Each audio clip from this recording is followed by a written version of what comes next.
আজকের রেসিপি হলো দই পটল। এই দই পটলটা এক্কেবারে নিরামিষ রান্না। এটা ঠাকুরের ভোগেও রান্না করা যায়, আর এমনি বাড়িতে নিরামিষ দিনেও ভাত, রুটি, পরোটা, বাসন্তী পোলাও, ফ্রায়েড রাইস যে কোনোর সঙ্গে এই দই পটলটা খাওয়া যেতে পারে। আজকের এই দই পটলটা স্বাদে গুণে কিন্তু অসম্ভব টেস্টি, আর ছোট বড় সকলের খুবই প্রিয় হবে। দই পটল তৈরির জন্য পটলটা একটু বড় সাইজের নিতে হয়। পটলটাকে উপরে সবুজ খোসাটা চেঁচে দিয়ে একটু একটু করে ছাড়িয়ে নিতে হবে। এবার দই পটল তৈরির জন্য গ্যাস অন করে আমি একটা কড়াই বসিয়ে দিলাম। কড়াইটা গরম হয়ে যাওয়ার পর এবার আমি এতে দিয়ে দেব পরিমাণ মতো সাদা তেল। তেলটা খুব ভালো করে গরম হয়ে গেলে লবণ মেখে রাখা পটলগুলো দেব।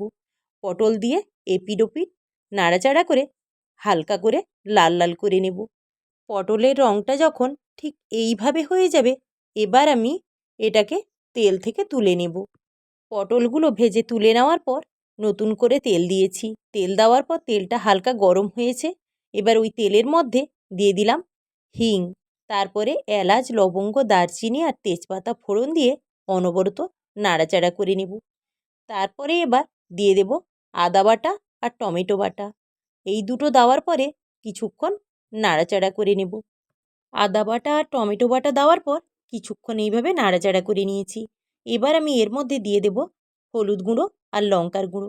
এই দুটো দেওয়ার পরেও কিছুক্ষণ আরও কষিয়ে নেব, যেন মশলার কাঁচা গন্ধটা সুন্দর করে চলে যায়। ঠিক এইভাবে যখন মশলাটা কষানো হয়ে যাবে আর মশলা থেকে তেল ছেড়ে আসবে, তারপরেই এর মধ্যে দিয়ে দেব কাজু বাদাম, পোস্ত আর চারমগজ বাটা। পোস্ত, কাজু বাদাম আর চারমগজ তিনটেই আমি সমপরিমাণে নিয়েছি, দিয়ে খুব মিহি করে বেটে নিয়েছি। বেটে নিয়ে এটার মধ্যে দিয়ে দেওয়ার পর এটাকেও অনবরত নাড়াচাড়া করে কিছুক্ষণ কষাতে হবে। এইভাবে ঠিক তেলটা ছেড়ে এলে তারপরেই আমি এর মধ্যে দিয়ে দেব ফ্যাটানো টক দই।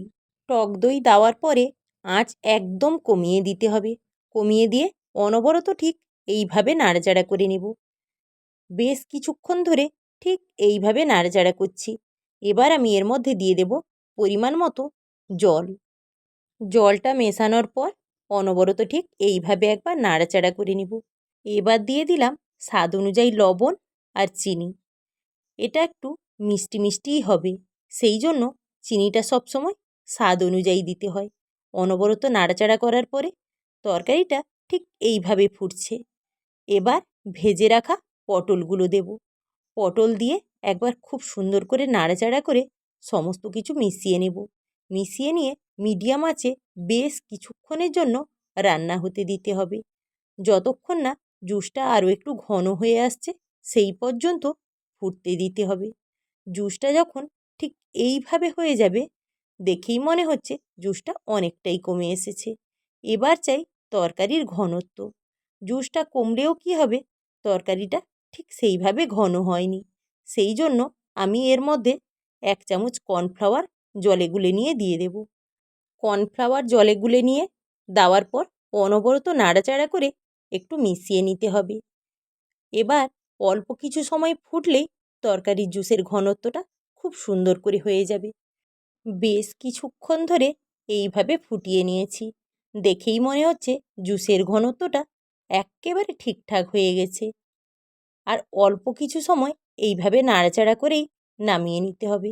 এর বেশি আর ঘন করার দরকার নেই। জুসটা যখন বেশ ঘন হয়ে আসবে, তখন গ্যাসের ফ্লেমটা একদম কমিয়ে দিতে হবে। এবার এর মধ্যে 1/2 চামচ ভাজা মশলার গুঁড়ো দিয়েই নামিয়ে নিতে হবে। দেখেই মনে হচ্ছে তরকারিটা পুরোপুরি তৈরি হয়ে গেছে। এই ভাজা মশলাটা মিশিয়ে নিলেই তরকারির স্বাদ, গন্ধ দুটোই পরিবর্তন হয়ে যায়। অল্প নাড়াচাড়া করে খুব সুন্দর করে মিশিয়ে নিলাম। ভাজা মশলা মানেই এলাচ, লবঙ্গ, দারচিনি, জায়ফল, জয়িত্রী আর তেজপাতা শুকনো খোলায় ভেজে নিয়ে গুঁড়ো করে রেখে নিয়েছি। সেটাই দিয়ে দিলাম এর মধ্যে 1/2 চামচ। আঁচ কমিয়ে অল্প কিছু সময় এইভাবে ফুটিয়ে নিয়েছি। এবার গ্যাসের ফ্লেমটা অফ করে দিলাম। রান্নাটা পুরোপুরি তৈরি। এবার পরিবেশনের পালা।